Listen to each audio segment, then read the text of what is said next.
So, lalaban na po tayo. And yun, nag-drop sila. Ayun, nagda-drop sila ng mga rewards. Tapos, meron tayong mga daily tasks like jump 20 times, collect 15 Mon tokens, and etc. Ayan, na-achieve na natin yung goal natin to collect Mon tokens. And at the same time, na-hit din natin yung ating task, which is yung to jump 20 times. Mga ka-one shot, mahilig ka ba sa anime, sa gaming, and gusto mo rin pagkakitaan yan? Well, nakita tayo ng Web3 game kung saan pinagsama-sama ang lahat ng yan. And this is Devomon Callisto. By the way, I'm John F. Dong and I'm your host kung saan nagre-review tayo ng mga Web3 games na may pagkakitaan. And you're watching One Shot. One Shot opens thousands of opportunities.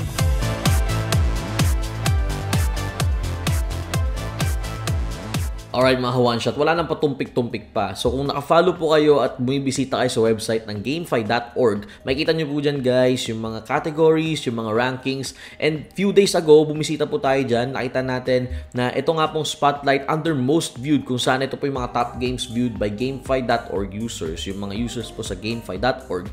Ito po yung binibisita nila at lumabas na top 1 is yung Devomon. So naintriga tayo guys, check natin kung ano nga ba itong Devomon. Search din natin dito sa platform ng X at nakita natin guys that they've been recognized by Unreal Engine at ng Epic Games. Ito nga no, nagkaroon nga po ng post si Unreal Engine stating na take a look at why Devomon chose Unreal Engine for the development of their mobile game Callisto.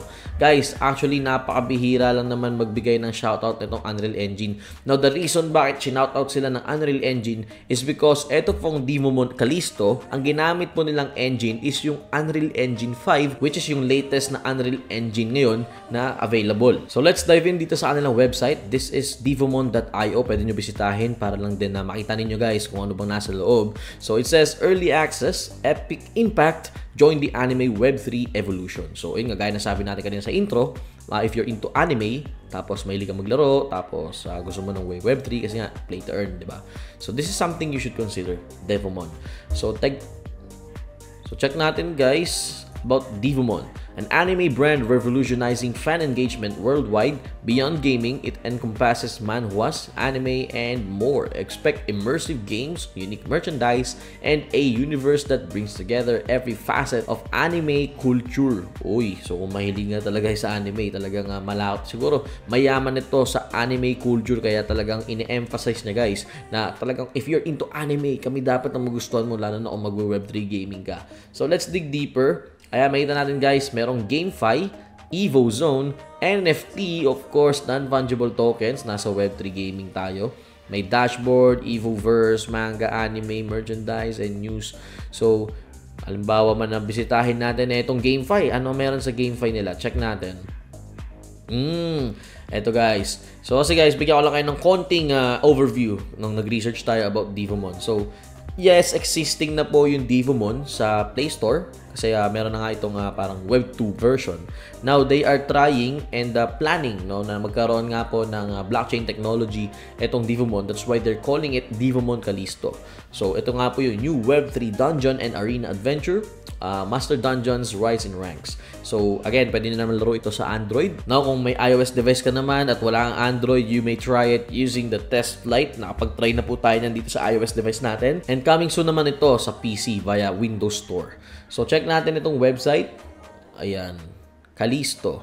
Okay, so Devomon Callisto blends anime-style visuals, Unreal Engine power, and blockchain tech. Trade assets as NFTs, shape your destiny, discover how a barren moon evolved into an elemental paradise, solve quests and tactically fight alongside allies, embark on a captivating journey, unveil Callisto's enigmas, and reap the rewards. Anyway, so ito yung characters na pwede nyo pagpilian. So, si Shin, the power of mind, resemblance an uncontainable stream of psychokinesis molding my desires into reality. Hindi na papalitan. Okay. Si Kasai. My passion ignites like... Next is si Kasai. Next naman, if you're a guy, go with Kasai. So my passion ignites like an unyielding inferno, changing reality with the scorching power of my flames. Wow, grabe ang angas ng kanilang description. So let's dig deeper pa. Ito na nga yung sinasabi ko sa inyo guys, yung kanilang mga NFTs. These are the Evomon. So gear up for a Web3 OBC with your NFT Evomon. Alright, so may Flokimon, Churrustmon, Rosemon, Stone Demon, Verdomon, Andromon, Celemon, at marami pang iba. Okay, so medyo alam ko na yung parang initial reaction niya guys. Kung ano yung initial reactions niya right now sa inyong isip, kasi nakita niyo 'di ba may Mon. Hindi ko na babanggitin at baka magalit sa atin si Nintendo, but yeah, halos katunog, halos kamuka din, pero check nyo yung gameplay natin later on para makita ninyo kung talaga bang parehas or hindi. Then lastly, ito yung gameplay gallery. Ayan, okay. Kung ano nakikita nyo dito guys yan at yan din yun. Okay? Ayan, tama. Ito rin yun. Pero hindi pa tayo nakaabot dun sa engaging battles na may kalaban din tayong kapares natin na player. Okay, ang na-cover lang natin sa gameplay po natin is meron tayong kalaban na other Evomons or Devomon. Hindi ko alam kung Devomon din matawag nung sa mga ibang kalaban na hindi NFTs. So, yun. Papakita ko sa inyo maya-maya lamang kasi gusto ko lang maipakita sa inyo guys yung Web3 aspect kasi more on Web2 or yung traditional dun sa Devomon na available sa Android, Google Play. Right now, ito pa lang po yung available na information, and aside from that, meron tayong contract address ng EVO token. So, at the moment, ang value is 0.007. And guys, as we checked here in CoinGecko, ang value po ng kanilang token, which is yung EVO token, is around 0.007476. Tapos, pwede natin siyang mabili dito sa tatlong exchange na to, dalawang CEX at isang DEX. It's on Binance Smart Chain. So, PancakeSwap, tapos Gate.io and MEXC. Kita nyo guys yung volume dito and pati na rin yung kanilang trust score. Now again guys, if you wanna dig deeper dito, gusto nyo mag-invest, gusto nyo magpasok, do your own diligence by doing your own research po muna. At kapag yun, tingin nyo confident naman na kayo, talagang decidido na kayo, doon kayo pumasok. But anyways, syempre tapusin nyo muna itong video na to kasi ipapakita ko na sa inyo yung ating gameplay. Okay, so this is our gameplay. By the way, this was recorded using the iPhone 12 Pro Max.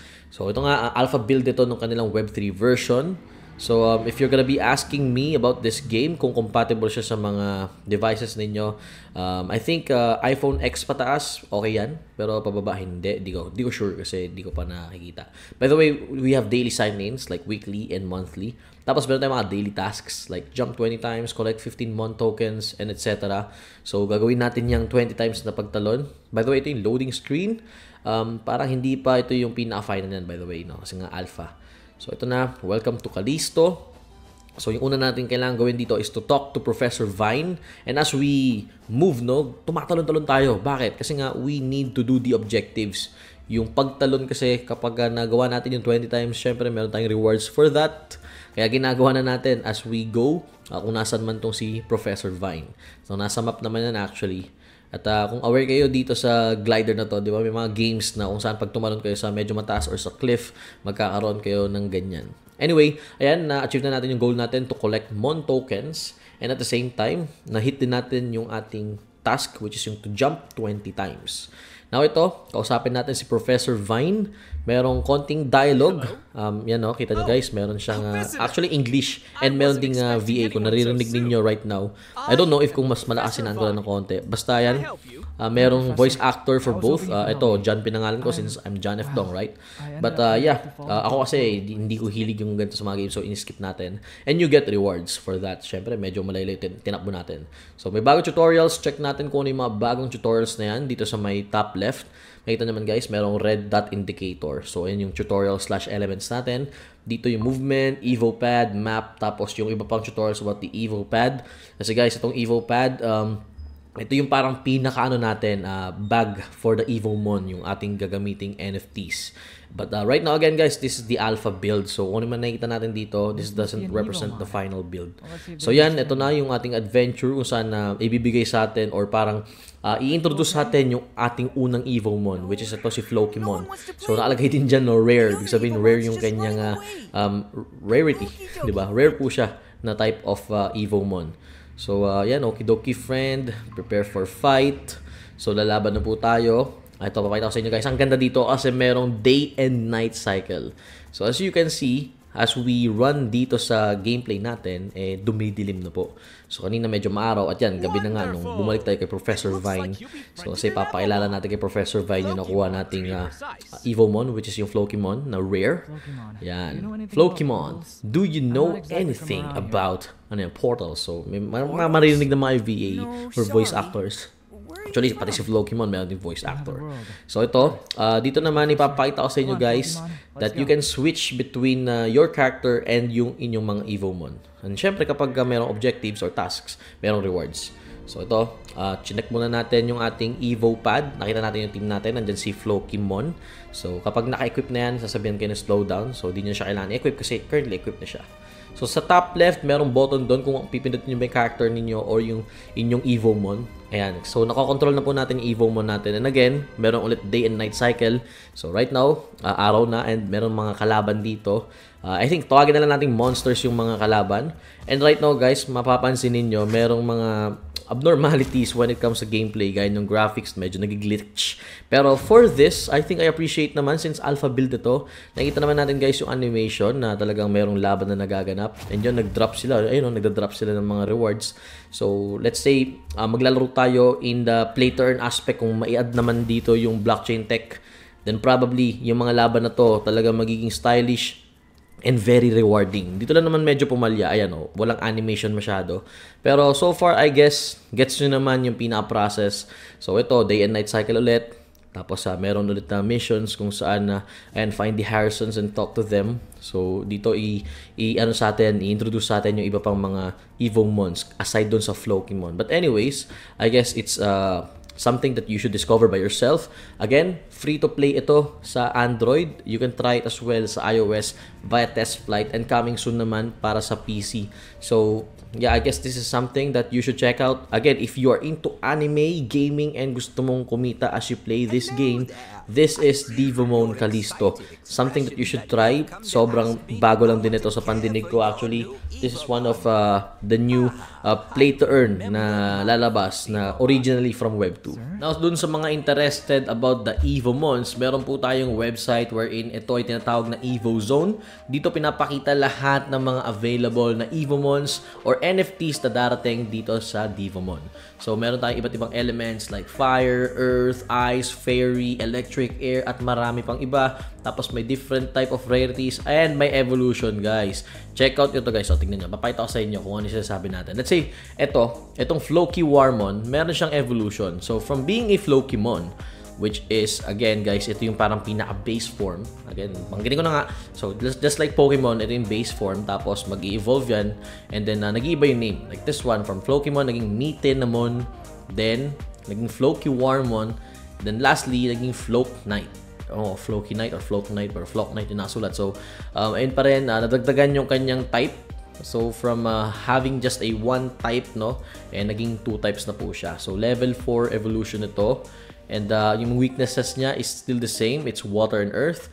Now, check natin yung iba. Let's say this one, itong Trustmon. So, from being Trustmon, naging Tyramon, Truamon, and then naging Gisamon. So, ayan, no? Naging parang Rhyolite Crestfall.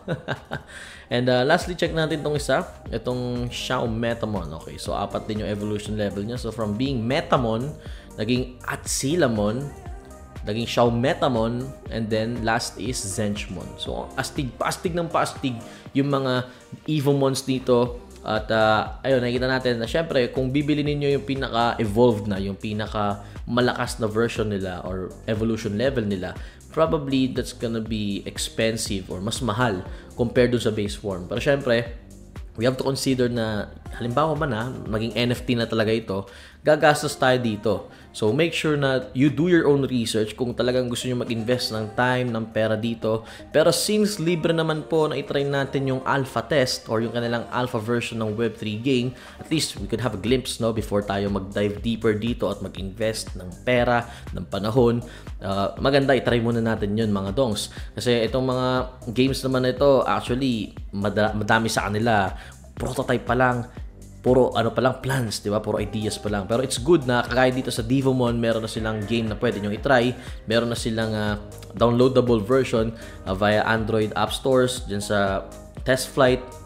pwede nyo i-try, okay? Kaysa manghula kayo kung ano ba yung gameplay nito in the coming days, coming weeks, months, years, diba? Yung ibang mga platforms or ibang mga projects, ganun kasi papakita lang sa inyo yung projected nila na pwedeng mangyari pero hindi talaga umaabot minsan sa puntong na-execute yung mga sinasabing ideas and plans na yan.